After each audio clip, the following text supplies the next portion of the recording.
Hello दोस्तों, नमस्कार। कैसे हो आप? मेरा नाम है कौशिक और इस वीडियो में मैं आपको जानकारी दूंगा कक्षा 10वीं का अध्याय 2 प्रश्नावली 1 के बारे में। इस वीडियो में मैं आपको बताऊंगा दो चरों के रैखिक समीकरण के बारे में। तो इस वीडियो को शुरू से लेकर आखिर तक देखते रहिए। तो चलिए शुरू करते हैं।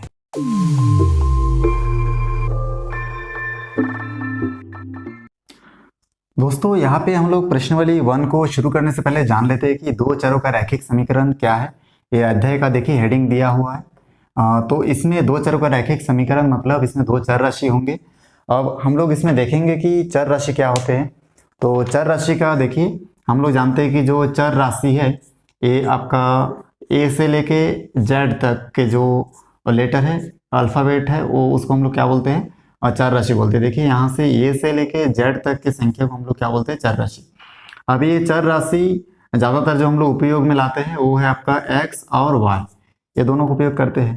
तो ये दो चर, अब चर राशि क्या होता है? इसका मान निरंतर बदलता रहता है। इसका मान कभी एक्स का मान आप देखे होंगे किसी क्वेश्चन में 1 है, किसी क्वेश्चन में 2 है और किसी क्वेश्चन में 3 रहता है। उसी प्रकार से वाई का मान भी चेंज होता है, किसी में 5, किसी में वाई का मान आप देखे होंगे 6 रहता है, तो किसी का वाई का मान 0 रहता है। इस प्रकार से ये जो चर राशि है इसका मान निरंतर बदलता रहता है। अब देखिए यहाँ पे लिखा है दो चरों का रैखिक समीकरण, मतलब दो चर होगा तो कोई दो चर होगा, हो सकता है वो प्लस में भी हो या फिर हो सकता है वो माइनस में भी हो। अब ये दो चर हो गया। अब देखिए रैखिक समीकरण बोले हैं मतलब ये जो चर राशि हम लोग लेंगे इसका घात, मतलब यहाँ पे कुछ भी नहीं रहेगा, मतलब एक है, इसका घात हमेशा एक रहना चाहिए, या फिर एक तो कभी लिखा हुआ नहीं रहता, तो इसका जो घात है वो कुछ भी नहीं रहेगा, उसी को हम लोग बोलेंगे रैखिक। और समीकरण में हमेशा बराबर का निशान रहेगा। अब देखिए हो सकता है कि बराबर के बाद यहाँ पे कोई संख्या भी हो सकता है या फिर 0 भी हो सकता है। कोई जरूरी नहीं कि हमेशा 0 रहेगा, हो सकता है यहाँ पे 2, 3, 4 माइनस प्लस कुछ भी में हो सकता है। तो इस प्रकार से दो चरों का रैखिक समीकरण आप लोगों को स्पष्ट हो गया होगा। अब मैं इसका पहला प्रश्न के बारे में आपको जानकारी दूंगा। यहाँ पे आप देख सकते हैं कि जो प्रश्न नंबर 1 है इसमें लिखा हुआ है निम्नलिखित कथनों को समीकरण के रूप में लिखिए। पहला क्वेश्चन दिया है कि एक विद्यालय के क्रिकेट कोच ने 3 बल्ले और 6 गेंदें 3,900 रुपए में खरीदी, वहीं से उन्होंने एक बल्ला और 2 गेंदें 1,300 रुपए में खरीदी है। तो इसको हम लोगों को समीकरण के रूप में हल करके बताना है, लिखना है। अब देखिए यहाँ पे जैसे मैं आपको बताया था कि ये जो समीकरण है ये चर राशि और अचर राशि दोनों का मिश्रण होता है। तो यहाँ पे भी हम लोग देखिए हमको खाली चर राशि दिख रहा है, माने अचर राशि हमको इसमें दिख रहा है, बाकी चर राशि इसमें नहीं दिख रहा है। तो यहाँ पे देखिए हम लोग क्योंकि ये जो अध्याय है इसका नाम है दो चरों का रैखिक समीकरण, मतलब दो चर को हमको मानना है, ठीक है। तो हम लोग इसमें देख लेते हैं। देखिए यहाँ पे लिखा है एक विद्यालय के क्रिकेट कोच ने 3 बल्ले और 6 गेंद, तो दो चीज खरीदा 3,900 रुपए में। उसी प्रकार से वही से उन्होंने एक बल्ला और 2 गेंद, तो देखिए यहाँ पे भी 3 बल्ले हैं और यहाँ पे एक बल्ला है, यहाँ पे 6 गेंद है, यहाँ पे 2 गेंद है, मतलब दो चीज खरीदे हैं, एक है आपका बल्ला और दूसरा गेंद। तो ये दोनों चीज को, अब बल्ला को हम लोग मान लेते हैं कि x और गेंदों को हम लोग मान लेते हैं y। तो देखिए यहाँ पे मैं हल करना शुरू कर दे रहा हूँ इसको। तो यहाँ पे हम लोग हल लिखेंगे, उसके बाद यहाँ पे हम लोग लिखेंगे। तो देखिए मैं यहाँ पे लिख चुका हूँ। माना कि एक बल्ले की कीमत x रुपए तथा एक गेंद की कीमत y रुपए, ठीक है। तो ये देखिए हम लोग बल्ले और गेंद, तो बल्ला मतलब हम लोग इसमें मान लिए x और गेंद को हम लोग मान लिए y। अब एक एक का मान हम लोग इतना मान लिए है। अब देखिए इस कथन को मैं समीकरण के रूप में चेंज करने के लिए यहाँ पे लिखूंगा प्रश्नानुसार।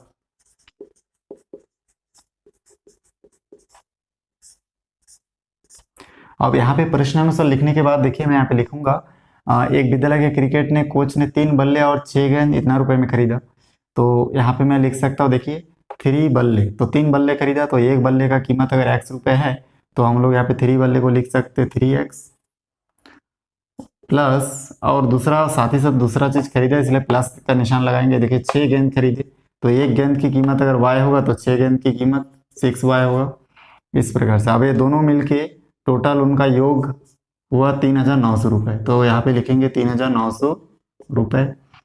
अब उसके बाद देखिए वही से फिर उन्होंने एक बल्ला और 2 गेंद 1,300 रुपए में खरीदा।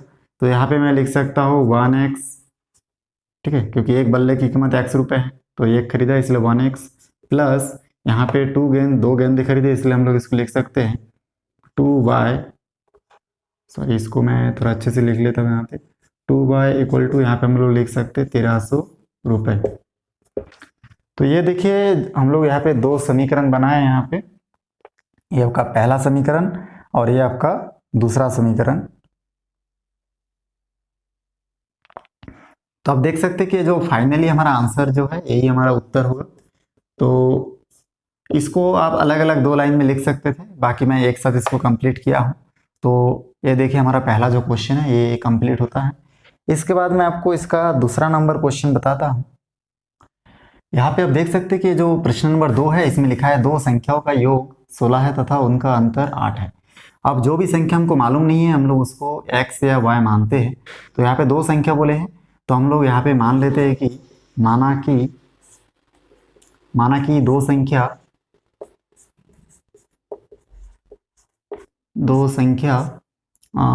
x व y है, ऐसा हम लोग मान लिए कि x और y वो दो संख्या है। अब देखिए इन दोनों संख्याओं का योग जो है 16 है। तो दो संख्याओं का योग अगर 16 है तो यहाँ पे हम लोग लिख सकते हैं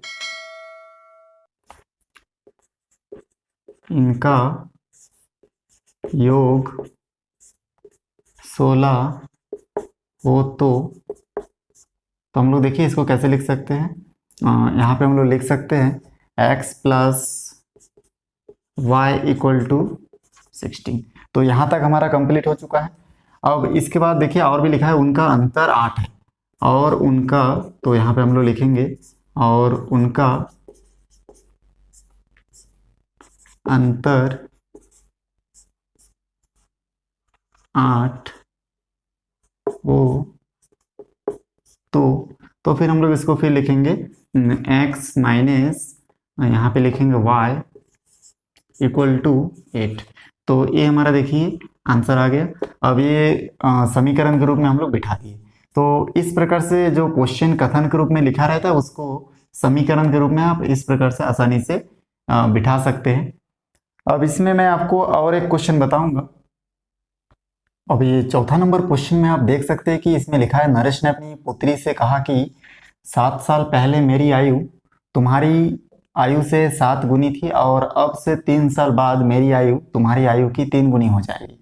अब देखिए यहाँ पे वर्तमान आयु के बारे में इसमें बताया नहीं गया, इसमें खाली इतना कहा गया कि पहले 7 साल पहले क्या था उस आयु के बारे में यहाँ पे बातचीत हो रहा है। तो हम लोग वर्तमान आयु को मान लेते हैं।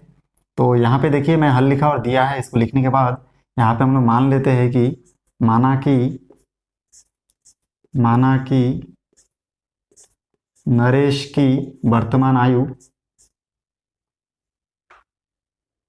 अब यहाँ पे देखिए हम लोग मान लिए कि वर्तमान आयु जो है x वर्ष है तथा पुत्री की वर्तमान आयु y वर्ष। अब ये दो चीज हम लोग मान चुके हैं, वर्तमान वाला हमको पता चल गया। अब अगर 7 साल पहले की बात करें हम लोग तो 7 साल पहले नरेश की आयु कितना हुआ होगा उसको हम लोग वर्तमान आयु से घटा देंगे। तो 7 साल आयु को इसको चलिए मैं नरेश की वर्तमान आयु और पुत्री की वर्तमान, उसके जो पुत्री है उनके पुत्री की वर्तमान आयु को 7 साल पहले के आयु से घटा के देखते हैं कि कितना आता है। अब यहाँ पे देखिए मैं लिख चुका हूँ 7 साल पहले नरेश की आयु x माइनस 7 वर्ष हो जाएगी और उनके पुत्र की आयु 7 साल पहले y माइनस 7 वर्ष हो जाएगा। इस प्रकार से मैं दोनों के जो 7 साल पहले की जो आयु है उसको मैं नोट कर चुका हूँ। अब यहाँ पे जो क्वेश्चन है देखिए यहाँ तक सॉल्व हो चुका है। नरेश ने अपनी पुत्री से कहा कि 7 साल पहले, यहाँ से लेके यहाँ तक का हम लोग सॉल्व कर चुके हैं। अब यहाँ पे देखिए 3 साल बाद वाले आयु जो है तुम्हारी आयु की 3 गुनी हो जाएगी। तो ये तो हम लोग अभी तक सॉल्व नहीं किए। अब ये यहाँ पे लिखा हुआ है 7 साल पहले मेरी आयु तुम्हारे आयु की 7 गुनी थी। तो देखिए 7 गुनी थी, अब तुम्हारी आयु की 7 गुनी थी ऐसा नरेश ने उनके पुत्री से कहा। तो इसीलिए हम लोग ये जो यहाँ तक सॉल्व किए हैं, यहाँ तक लिखे हम लोग वर्तमान आयु को पहले की आयु से घटा के जो आंसर आया है इसमें इसको हम लोग प्रश्नानुसार लिखेंगे। तो कुछ हमको इस प्रकार से समीकरण प्राप्त होगा। तो देखिए मैं यहाँ पे नोट कर देता हूँ प्रश्नानुसार। अब इसको मैं नोट करूँगा तो यहाँ पे मैं लिख सकता हूँ x माइनस 7 इक्वल टू 7 और यहाँ पे हो जाएगा y माइनस 7।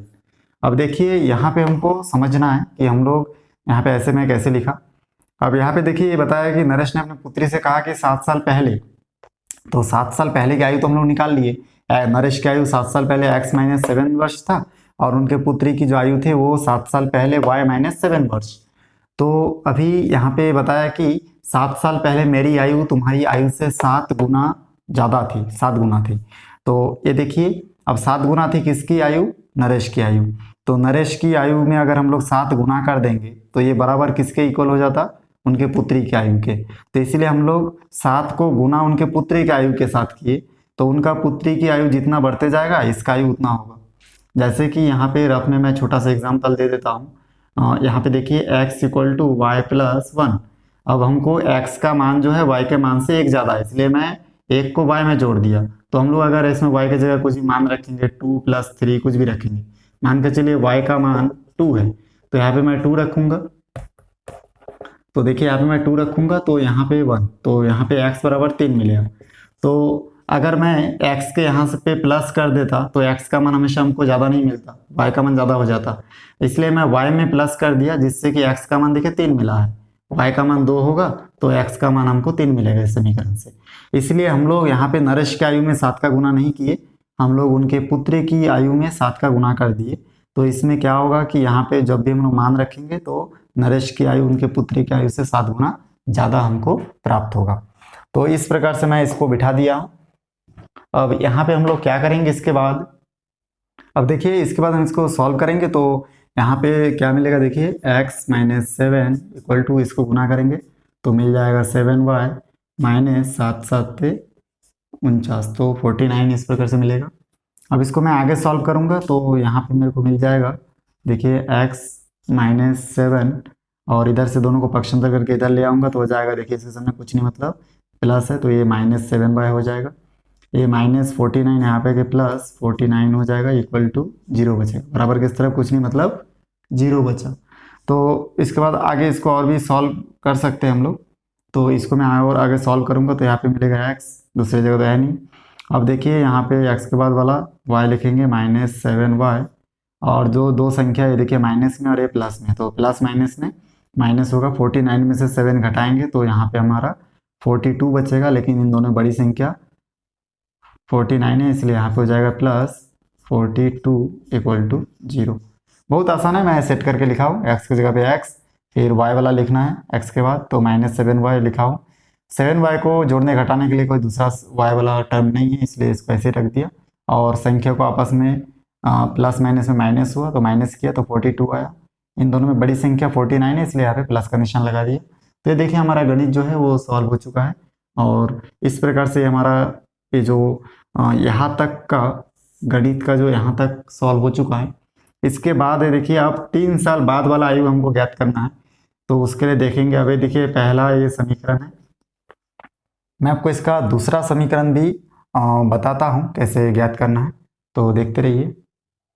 यहाँ पे देखिए 3 साल बाद नरेश की आयु हो जाएगा, 3 साल बाद की बात बोल रहे तो यहाँ पे हो जाएगा x+3, क्योंकि नरेश की वर्तमान आयु को हम लोग x माने हैं।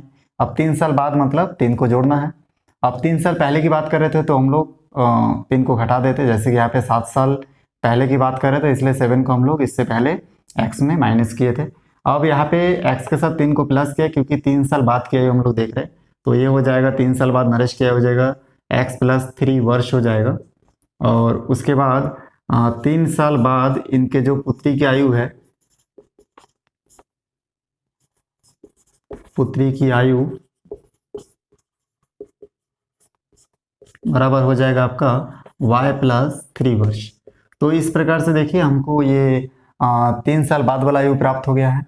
इसके बाद देखिए यहाँ पे क्या बोले हैं कि 3 साल बाद मेरी आयु तुम्हारी आयु की 3 गुनी हो जाएगी। तो इसमें भी जो 3 गुना है वो हम लोग पुत्री की आयु के साथ करेंगे तो नरेश का आयु 3 गुना ज़्यादा रहेगा। तो इसलिए हम लोग यहाँ पे जब इसको आगे सॉल्व करेंगे तो यहाँ पे हम लोग लिखेंगे आपका यहाँ पे फिर लिखेंगे प्रश्नानुसार x+3 बराबर हम लोग लिखेंगे y+3 और इसके साथ हम लोग 3 का मल्टीप्लाई कर देंगे, पुत्री की आयु के साथ 3 गुना कर देंगे, क्योंकि इसके साथ 3 गुना करेंगे तो ये आपका नरेश की आयु ज़्यादा होगा इससे। तो इस प्रकार क्योंकि नरेश का आयु बराबर देखिए 3 इंटू और पुत्री का आयु जितना भी होगा उसके साथ 3 को मल्टीप्लाई करेंगे तो हमेशा नरेश की आयु पुत्री की आयु से 3 गुना ज़्यादा रहेगा। तो इस प्रकार से इसको आगे सॉल्व करेंगे। देखिए तो यहाँ पे x प्लस 3 इक्वल टू यहाँ पे इसको गुना करेंगे तो 3y प्लस 3 3 9, दोनों को इधर पक्षांतर कर देंगे तो हो जाएगा x प्लस 3 और 3y इधर आकर हो जाएगा माइनस 3y क्योंकि ये प्लस में है और ये प्लस 9 इधर होकर माइनस 9 बराबर के बाद 0 बचेगा। अब इसको आगे भी सॉल्व करेंगे तो देखिए यहाँ पे हो जाएगा x और उसके बाद y वाला को लिखेंगे तो हो जाएगा माइनस 3y। अब ये 3 और 9 बचा है, देखिए तो 3 में 9 घटाएंगे क्योंकि प्लस माइनस में माइनस होता है तो बचेगा 6, दोनों में बड़ी संख्या 9 है, इसके सामने माइनस है इसलिए यहाँ पे माइनस बराबर 0। तो ये देखिए हमारा जो दूसरा समीकरण भी इसमें आ गया है, तो ये इसका फाइनल आंसर होगा। तो इस प्रकार से बहुत ही आसानी से आप चौथा नंबर क्वेश्चन को भी सॉल्व कर सकते हैं। इसका बाकी जो क्वेश्चन है मैं इसके दूसरे भाग में आपको बताऊंगा। दोस्तों मेरा वीडियो आपको अच्छा लगा तो लाइक करें, शेयर करें, सब्सक्राइब करें और बेल आइकन को भी प्रेस करें ताकि जब भी मैं कोई नया वीडियो बनाऊं तो उसका नया अपडेट सबसे पहले आप तक पहुंचे। फिर मिलते एक नई वीडियो के साथ, धन्यवाद।